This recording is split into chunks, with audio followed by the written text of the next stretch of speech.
The air on planet Kaioshin was heavy, charged with a sinister energy that made even the oldest gods tremble. The Supreme Kai, normally calm and wise, was apprehensive, his hands trembling. His eyes, always serene, were now filled with indescribable terror. Supreme Kai murmured, This can't be happening." The other Kaioshins from the east, west, north, and south gathered around him, perplexed by his behavior. They had never seen him like this, not even when Majin Buu was released or when Beerus awakened in search of the Super Saiyan God. West Kaioshin asked, "Supreme Kai, what's happening?" He lifted his face, pale, sweating. Something terrible is approaching Earth, and all of this is Beerus's fault." His voice was a hoarse whisper, as if speaking louder might draw the attention of whatever terrified him. The other Kaioshins exchanged confused looks. North Kaioshin asked, "What do you mean Beerus's fault? Isn't he just sleeping like always?" The Supreme Kai shook his head violently and shouted, as if this were the worst possible news. "No, he hasn't slept since his last visit to Earth, and now he's coming." A deathly silence fell over them. East Kaioshin asked, "Who?" The Supreme Kai closed his eyes, as if trying to control himself, but when he opened them again, the fear was even more intense. "There's a reason the gods of destruction sleep. It's not just to keep them from destroying everything out of boredom. It's to keep you away," South Kaioshin pressed. "Keep you away? Who are you talking about?" The Supreme Kai took a deep breath, as if every word he was about to say was a curse. "The Devourer of Gods." The name echoed like thunder in the hall. The other Kaioshin recoiled, some with expressions of sheer horror, others as if they couldn't believe what they were hearing. West Kaioshin cried out in disbelief, That's just a legend!" Supreme Kai replied, "It doesn't! He exists, and whenever a god of destruction stays awake for too long, he senses it. He comes." East Kaioshin spoke up, "But Beerus is one of the most powerful gods of destruction. He can..." Supreme Kai interrupted. "Not even Beerus can face him. Not even Goku. No matter how much he loves to fight, no matter how much he masters Ultra Instinct, nothing can stop him." His eyes were now filled with tears, not of sadness, but of despair. "He's not like Beerus. Beerus destroys out of duty, out of balance. But he devours only for pleasure." The Kaioshins fell silent, the weight of the Supreme Kai's words sinking into their hearts. East Kaioshin asked, his voice almost fading, What can we do?" The Supreme Kai stared into the horizon as if he could see beyond dimensions, straight to Earth. "Nothing," he whispered. "Nothing. Except pray he doesn't find what he's looking for." And then, as if the universe wanted to prove its point, a wave of dark energy so dense it seemed to suffocate light itself spread across the cosmos. Something truly terrible was coming, and no one was prepared. The silence continued on planet Kaioshin, so dense it seemed to weigh down the shoulders of everyone present. But it was East Kaioshin who broke the silence with a voice still trembling but determined. East Kaioshin asked, "But what does he look like? I mean, if this creature really exists, if he really is the Devourer of Gods, what does he look like? What's his personality?"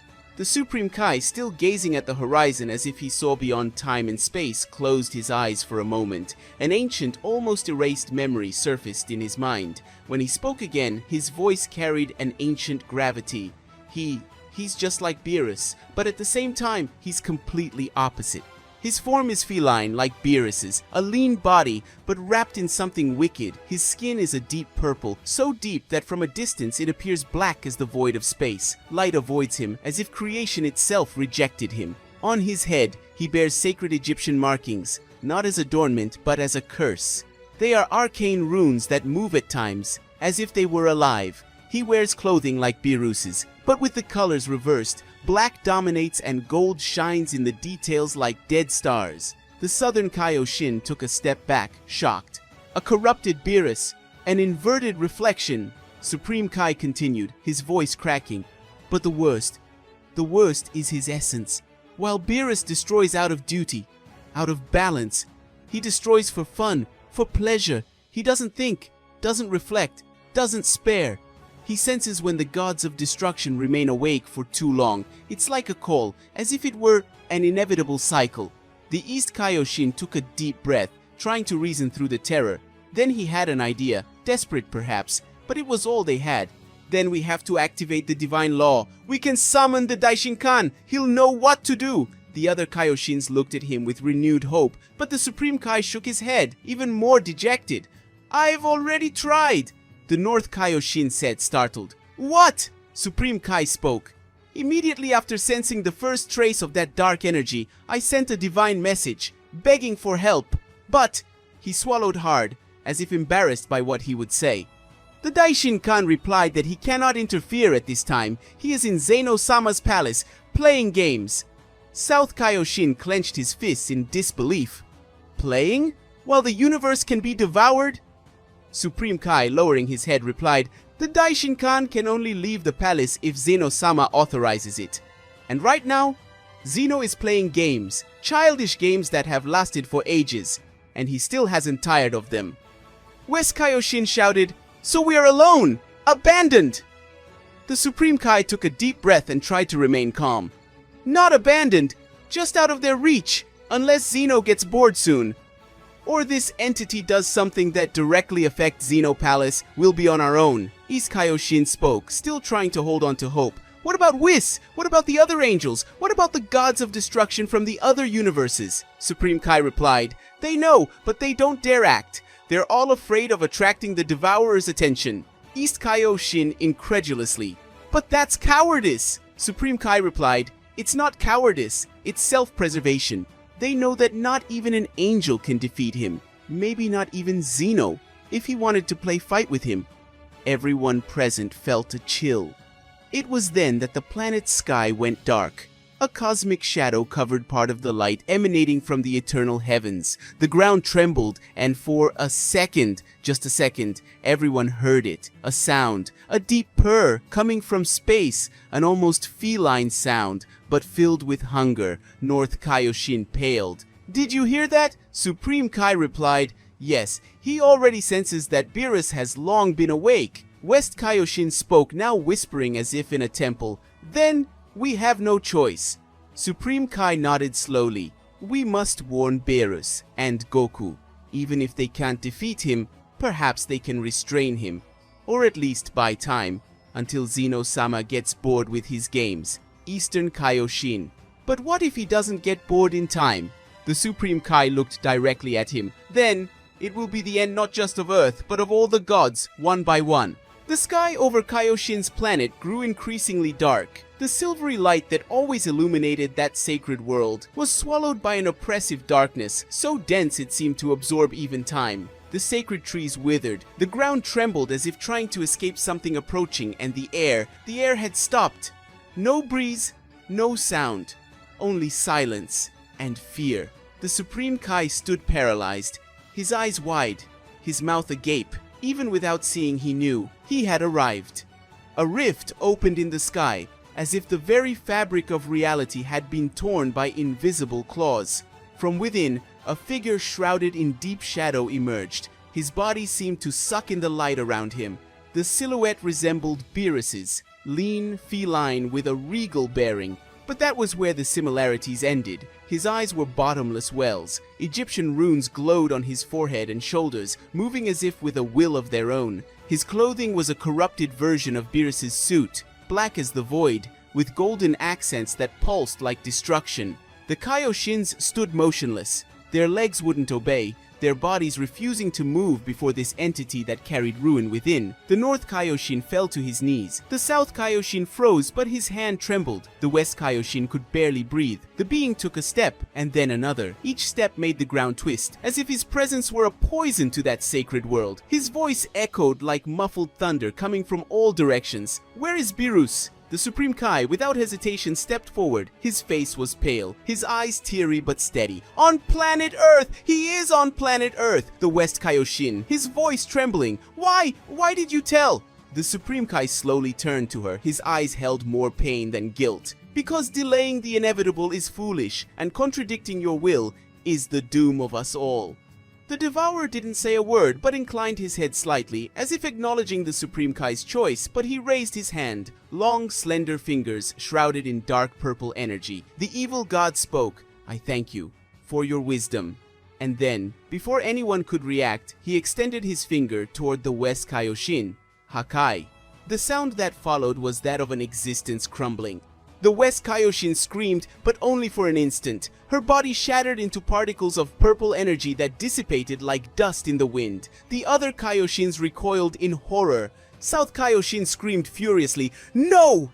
Driven by instinct and fury, with his divine energy concentrated, he rushed at the Devourer, launching an attack, but it was futile. The creature didn't move, it just stared. The divine energy slammed into its body and was absorbed as if it had fallen into a black hole. The evil god said, "You're weak." That was pathetic. Without even lifting a hand, the Devourer caused an opening to appear before him, a swirling portal of darkness, wreathed in violet lightning. South Kaioshin tried to throw himself to stop it, but an invisible force threw him to the ground. South Kaioshin said, "We can't let him go!" The Supreme Kai simply watched. His face looked older, more lined with pain than ever before. The Devourer paused for a second at the edge of the portal and looked over his shoulder directly at the Supreme Kai. "You did well. Not to delay my path is rare wisdom among deities." Then he stepped into the portal and disappeared. Silence followed, but it was no longer the same as before. It was a shattered silence, broken by the absence of one of his own. The West Kaioshin had ceased to exist, simply for trying to delay the evil god. The wounded South Kaioshin stared at the Supreme Kai with hatred and sadness. "You betrayed Beerus! You betrayed us all!" The Supreme Kai fell to his knees, exhausted. "I saved you, at least for now." The North Kaioshin, tears in his eyes, whispered, "And Earth." The Supreme Kai looked up at the sky to where the portal had closed. "Now, everything depends on them."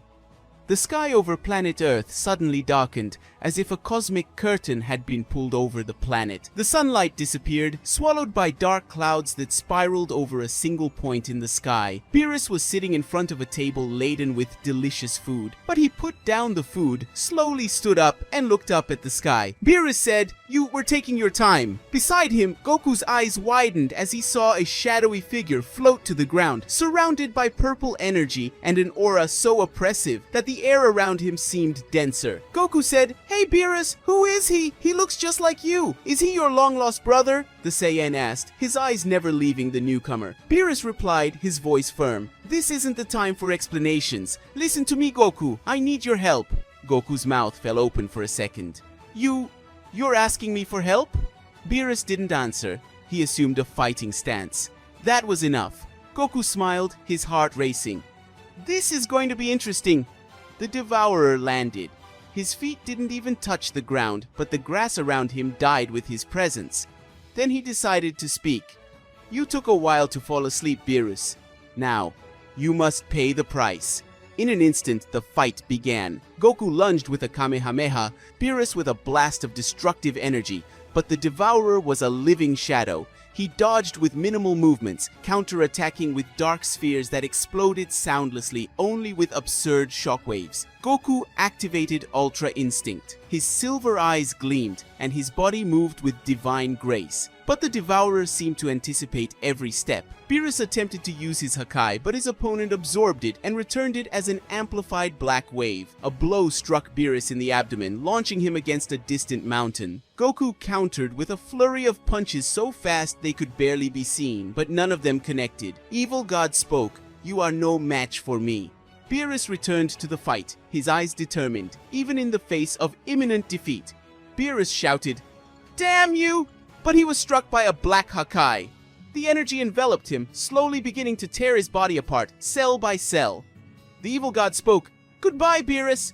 Before his existence was erased, Beerus screamed with all he had left, "Goku, the button! Press the button!" Goku, still dazed, quickly pulled the small object from inside his uniform, Zeno Sama's button. Without hesitation, he pressed it. Reality shook. A blinding flash appeared. In a second, time seemed to stop. From the sky descended the two Zeno Samas. Beside them, with a serene yet powerful posture, stood the Daishinkan, the great priest. The Devourer's eyes narrowed for the first time. He stopped the Hakai, letting Beerus fall to the ground, exhausted, still barely alive. Daishinkan bowed slightly to Zenos. "With your permission, Zeno Sama, I wish to face this entity, if I may." One of the Zenos nodded excitedly. "Yes, but if your fight is boring, we'll erase you too." The other Zeno laughed. "That's right, Fun or destruction? Daishin-kan smiled, though slightly tense. Understood. Then he looked at the Devourer and said, "It's time for you to rest. For now." The fight was brief, but devastating. Daishin-kan moved like a specter, his attacks distorting space. The Devourer god counterattacked with raw power, trying to swallow the universe around him. But Daishin-kan wasn't fighting to win. He was sealing. Divine dimension! He touched the ground and a gigantic seal of light opened, enveloping the Devourer in cosmic chains. Daishin-kan spoke. "You will be banished to a waiting dimension, and you can only return if Beerus does not sleep for the next 30 years. The Devourer screamed in fury, but was swallowed by a dimensional whirlpool, disappearing in a flash of purple. The sky returned to normal. The Zeno Samas clapped. "We enjoy the fight! You won't be erased, Daishin-kan." Daishin-kan sighed, slightly relieved. Goku, still panting, approached Beerus, who was lying down, looking up at the sky. "Beerus, are you okay?" Beerus turned his head with a small smile. "I've been better," Goku said. "That guy, the Devourer. I want to face him again, and next time, I'll win." Beerus snorted. "You only think about fighting," Goku smiled. "If you need to sleep so he doesn't come back, then I'll stop you from sleeping. We'll train every day. You'll help me get stronger." Beerus's eyes widened, almost laughing. "You're crazy. You have no idea of the dangers." Goku said, "Maybe, but I never backed down from a fight, and now I have a new goal." And so, under Earth's clear sky, Goku stared determinedly at the horizon. He knew the Devourer would return, and this time he would be ready. Guys, did you like the story? Do you want a sequel? Does this villain deserve a new video about him? So leave your like, become a member of the channel with a symbolic value, and of course, subscribe and see you next time. Bye.